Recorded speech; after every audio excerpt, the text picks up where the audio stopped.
Mountain now to the coast. Kilifi Governor Kingi has lived to his promise of having a political party with coastal roots as the country gears up for next year's general election. Now, the governor has launched the Pamoja Africa Alliance Party, and already membership recruitment exercise is underway. The move by Kingi now sets stage for supremacy battle with his Mombasa counterpart Hassan Ali Joho, who appears to be sticking with his ODM party. So, what does the launch of PA mean to Kingi? Tobias Chanji reports.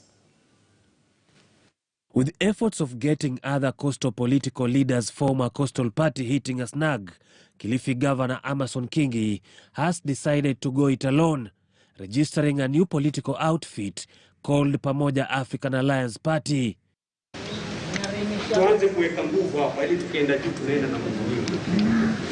With yellow and blue colors and a heart as its symbol, the party has already hit the road running, with head office being established in Nyali, Mombasa.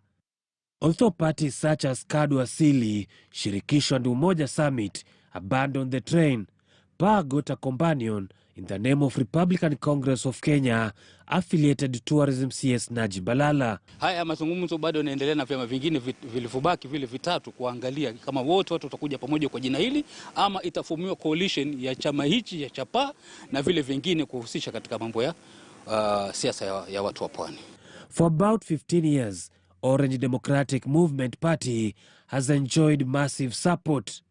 Other political parties including Wiper, KANU and UDA are also making statement, begging the question, does PA stand a chance? Tunaona kwamba vyama ambavyo tumekuwa navyo kwa muda, ile ajenda yetu sisi hapa pwani haijabebwa vizuri. Ni lazima sisi tuibebe wenyewe ajenda na iwe katika usimamizi wa chama. I have never heard of it. I've never been involved in it. But it is a democratic country. Wako na haki kuweza kuform chama ile wanaotaka. And by the way, again, so the first time that these things have happened. This is not the first time Coast Region has had its own political party. Immediately after independence, there was the Coast People's Party CPP, then thereafter KADU Asili. But this will undoubtedly set stage for the supremacy battle between Kingi and Mombasa Governor Hassan Joho, who is the ODM deputy party leader. Tobias Chanji, KTN News, Mombasa County.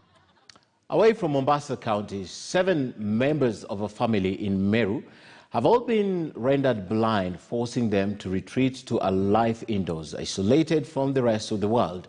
Now,